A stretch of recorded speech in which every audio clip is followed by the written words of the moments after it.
Oi, pessoal. Como eu já havia informado, né?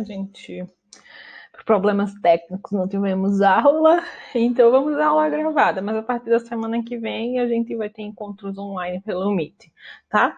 A gente terminou o primeiro bimestre falando de lubrificação, certo? E hoje a gente vai seguir com esse assunto de lubrificação, só que agora envolvendo mancais. Como a gente viu rotores e o alinhamento e desalinhamento de eixo, esses eixos e esses rotores estavam apoiados em mancais, certo? Então, por isso que a gente vai ver a lubrificação de mancais e por isso também que a gente vai estudar os esforços que esses eixos e esses rotores causam nos mancais, as reações que esses rotores causam nos mancais, esses rotores e esses eixos, e também vamos ver uma revisãozinha, né, do que é mancal de rolamento, mancal de deslizamento, e por último vamos ver análise e interpretação de sinais. Isso daí vai ser o nosso último assunto do segundo bimestre. E a gente finaliza este nosso semestre, certo? Então vamos lá, lubrificação de mancais. O que é um mancal, gente? Só para vocês relembrarem. O mancal pode ser definido como suporte ou guia em que se apoia o eixo, certo? Então, esses mancais, eles estão nas extremidades. Temos o eixo que encaixa nesse mancal e aí, nesse eixo, a gente tem um rotor, certo? Isso tudo pensando no que a gente já trabalhou até então. Eles são utilizados para quê? Para sustentar elementos de máquina que estejam em rotação em torno do seu próprio eixo, ou seja, estejam em movimento rotativo, sendo esses eixos ou árvores, tá? No ponto de contato entre a superfície e o eixo e a superfície e o mancal, existe o quê? Existe atrito. E, dependendo de que atrito é esse, a gente pode classificar este mancal. Os dois principais tipos são o mancal de deslizamento e o mancal de rolamento. Os mancais de deslizamento. Os mancais de deslizamento são constituídos de uma bucha fixada num suporte. Esses mancais são utilizados em máquinas pesadas ou equipamentos de baixa rotação, certo? Então, aqui a gente tem o mancal e o eixo, ele se encaixa aqui no centro desse mancal, certo? Esse é um mancal em que a gente tem altos níveis de atrito. Como a gente tem altos níveis de atrito, ele é um mancal que é apropriado para baixa rotação, certo? Por quê? Porque com a baixa velocidade vai ter um menor atrito e vai evitar esse superaquecimento dos componentes, ok? Aqui a gente tem outros dois exemplos de mancais de deslizamento. O atrito é de onde? De quais das duas superfícies? O atrito é entre o eixo e esta superfície, certo? E aí ocorre esse deslizamento e esse deslizamento vai gerar atrito. Já os mancais de rolamento são mancais de elementos de máquinas mais complexos, feitos de um ou dois anéis. Um desses anéis aqui permanece estático e o outro anel tem um movimento relativo entre o estático, certo? Então, um se movimenta e o outro permanece estático. E entre eles vai ter a presença de esferas ou rolos e o atrito vai ser causado entre a superfície que está em movimento e os rolos ou esferas, tá? Normalmente esses mancais de rolamento são feitos de aço, mas também podem ser feitos de materiais plásticos. Tem um coeficiente de atrito muito baixo, certo? 0,01 a 0,02, é um coeficiente de atrito bem baixo, mesmo quando ainda não existe um lubrificante entre o eixo e a superfície do mancal. Os rolamentos os mancais de rolamento, eles têm esses exemplos. A gente tem rolamento em esfera, certo? Aqui uma visão lateral dele, um rolamento em rolo e os rolamentos de agulha, certo? Esses são alguns tipos de rolamentos. E os materiais de fabricação para esses mancais, tanto o de rolamento quanto de deslizamento. Geralmente a base do mancal é ferro fundido, podendo também ser de aço, nylon, plásticos, ligas de alumínio, bronze, cobre, fibras, compostos, entre outros materiais. Porém, a escolha e a utilização do material de fabricação vai depender muito de fatores técnicos, ou seja, vai depender da aplicação, como forças e pressões envolvendo o conjunto a ser montado, as forças e as pressões que atuam nesse conjunto a ser montado. Por exemplo, a gente não pode fazer um mancal de plástico para aguentar uma força e uma pressão muito grande. Ele vai quebrar, certo? Então, o material de fabricação do mancal, assim como qualquer outro componente de máquina, vai depender da aplicação, vai depender da força e pressão que vai atuar naquela região. Por isso é importante a gente saber quais forças estão atuando no mancal, que a gente vai ver daqui a umas 2 aulas, certo?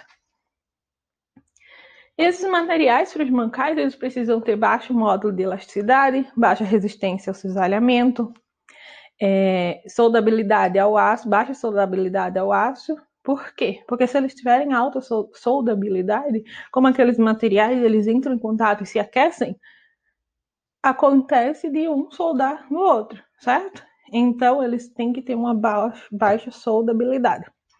Absorção de corpos estranhos ou incrustabilidade, uma baixa absorção, resistência à compressão e à fadiga, que são os principais esforços que eles sofrem, resistência às temperaturas, resistência à corrosão, certo? Boa condutibilidade térmica, então, que atende a maioria dessas características e é então mais utilizado é o cobre, certo?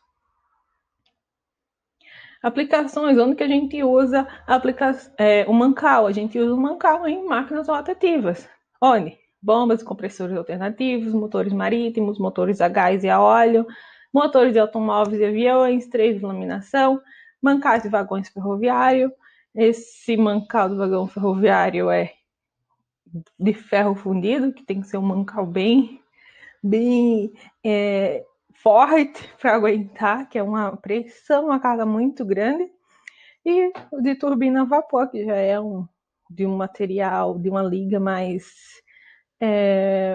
fina, vamos dizer assim, do vagão de trem é mais bruto, é o ferro fundido.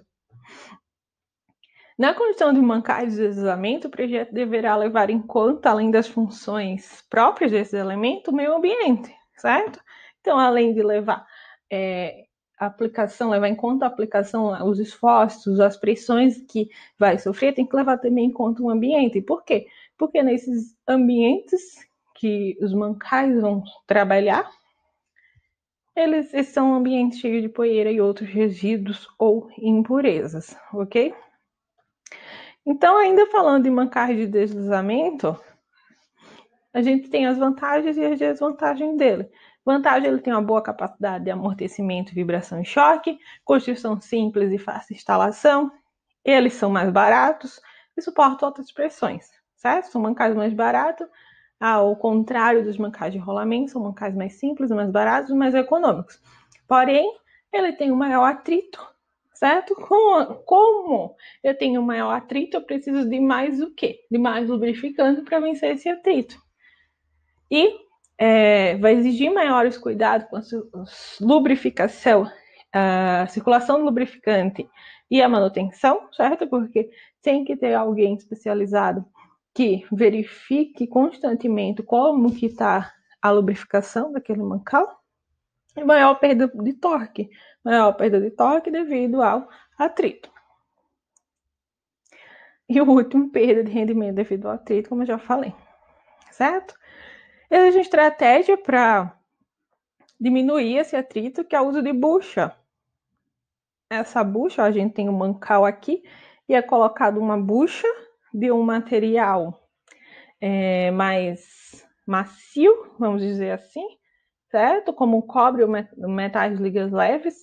Então, a gente tem uma bucha e o eixo encaixa nessa bucha, certo? Então, o atrito deixa de ser entre o mancal e o eixo e passa a ser entre o eixo e a bucha. Que a bucha sendo de um material mais macio, esse atrito diminui. E aí esse atrito diminuindo vai economizar o lubrificante. O lubrificante vai ser mais eficiente, vai ser mais eficaz. Lubrificação dos mancais. O que verificar durante o funcionamento? No rolamento montado em máquinas, deve verificar regularmente se sua parada pode causar problemas. Na rotina de verificação são usados 3 procedimentos. Os 3 procedimentos são ouvir, medir e observar. Tá? Ouvir, como é que faz isso? Pega um bastão de madeira, uma chave de fenda, algum objeto desse tipo, coloca no rolamento e a outra extremidade você escuta. Se o ruído for suave, contínuo, uniforme, a gente tem um rolamento em bom estado. Já se tiver algum som metálico, tipo aquele som mais agudo em que um metal tá tendo um movimento em relação ao outro, esse som metálico diz que é necessário lubrificar esse rolamento. Só que atualmente, né, existem esses analisadores de vibração que aí já consegue identificar se aquele mancal precisa de lubrificação, se precisa de manutenção ou não. Mas como a gente sabe, não é a realidade de todas as indústrias. Existem indústrias pequenas que não possuem tal analisador, tal máquina. Então, uma maneira de verificar é assim, colocando alguma haste e escutando, certo? Outra coisa é pelo toque, verificar a temperatura. Como que verifica a temperatura da maneira mais rústica? Colocando a mão, certo? Então, se ela estiver mais alta que o normal, tem alguma coisa errada. Falta o excesso de lubrificação, que vai acarretar um maior atrito, e aí vai liberar energia térmica, aumenta a temperatura, sujeira, sobrecarga, fadiga, folga, pressão ou calor nos retentores vindo de uma fonte externa, certo? E a observação. Pela observação, identifica o quê? Identifica se está vazando lubrificante ou não, certo? Pela observação, também se verifica se o óleo lubrificante ele já está velho, já é preciso trocar ou não. Um óleo velho, ele vai ter uma coloração mais escura, certo? Vai mudar a coloração, vai mudar a viscosidade. E aí, por observação, você consegue identificar se é necessário trocar ou não, fazer a manutenção ou não. Com o sistema de lubrificação automático, deve-se verificar regularmente o seu funcionamento, certo? Você não vai olhar o lubrificante, mas vai ver o funcionamento desse sistema de lubrificação. Agora, a lubrificação dos mancais de deslizamento, certo? Esses mancais de deslizamento, eles estão sujeitos ao atrito entre o eixo e a bucha do mancal e o eixo e a camada lubrificante. O que é essa bucha do mancal? Lembram que existe um mancal e para reduzir o atrito entre o mancal e o eixo é colocado uma bucha de material mais macio, e aí a gente vai ter o atrito entre o eixo e a bucha do mancal. Se a gente tiver esse atrito, quer dizer que a lubrificação está deficiente e vai provocar aquecimento e rápido desgaste dos elementos. Porém, se eu colocar uma película de lubrificante entre esse eixo e essa bucha, a gente tem um atrito entre o eixo e a camada lubrificante. E aí a gente tem uma boa lubrificação que não traz prejuízo ao funcionamento, ok? Outro tipo de lubrificação dos mancais de deslizamento é a lubrificação hidrodinâmica, em que existe o mancal, a bucha, e aí temos o eixo. E existe uma uma quantidade de óleo dentro entre esse eixo e esse mancal, certo? Quando esse eixo começa a rotacionar, quando ele está parado, vai ter o contato, certo? Vai ter o óleo no restante da superfície entre a bucha ou o mancal e o eixo, e quando ele estiver parado vai ter contato entre esse eixo e o mancal. Quando ele começa a rotacionar, esse contato vai diminuindo. E quando ele rotaciona ainda mais rápido, não tem nenhum ponto que ligue o eixo ao mancal, certo? E aí o óleo vai envolver todo esse eixo e todo esse eixo e toda essa superfície do mancal. E aí a gente tem uma lubrificação hidrodinâmica. E para os mancais de rolamento, como que se lubrifica? Os rolamentos blindados, existem os rolamentos blindados, certo? Então, eles são vedados, não tem como lubrificar, então eles são chamados de rolamento lubrificado para toda a vida, certo? E também temos os rolamentos lubrificáveis, que aí a gente tem o anel externo, o anel interno, os rolamentos, e aí é possível lubrificar. Aqui a gente tem uma lubrificação com bomba de graxa, ou a graxeira, certo? E aí exemplifica como que lubrifica esses rolamentos. Como que a gente seleciona esse lubrificante? Vai selecionar de acordo com a aplicação. Se eu tenho uma aplicação com maior velocidade, uso um lubrificante com menor viscosidade. Menor velocidade, um lubrificante com maior viscosidade. Maior temperatura, um lubrificante com maior viscosidade. Menor temperatura, um lubrificante com menor viscosidade. E também, dependendo da carga, a gente tem uma escolha diferente para a viscosidade do lubrificante, certo? Então, a escolha do lubrificante varia de acordo com a aplicação.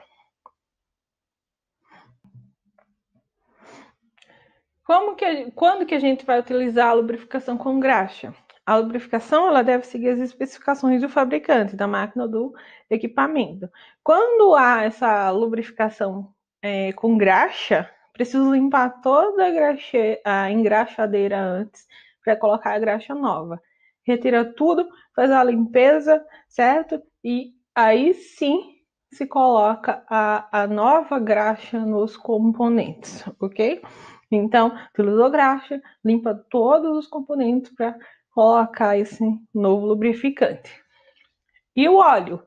O óleo a gente verifica o nível de óleo, completa quando for necessário, só que precisa verificar se esse óleo está limpo ou se esse óleo está velho. Se esse óleo estiver sujo ou se esse óleo estiver velho, precisa fazer a remoção de todo esse óleo. Não adianta só completar com óleo novo, que não vai dar certo. Remove todo esse óleo, lava o conjunto e aí sim coloca o óleo novo, certo? E, por fim, temos um exercício. Esse exercício é do ENADE, tá? E ele fala sobre lubrificação de mancais. Nesse exercício, que é de marca X, um exercício, uma questão objetiva, a gente tem 4 afirmações, a 1, a 2, a 3 e a 4. Eu quero que vocês discutam, vocês me falem qual que é as alternativas corretas e as alternativas falsas. Por que elas são falsas? O que tem de errado? Por exemplo, se essa 1 daqui for falsa, por que ela é falsa? Eu quero que vocês coloquem isso no papel e postem lá no Class, tá? Vocês têm até sexta-feira. Então, qualquer dúvida, mesmo que não seja no horário de aula, já que a gente não teve a aula no horário certo, né? Pode me chamar no WhatsApp, tá bom, gente? Até mais!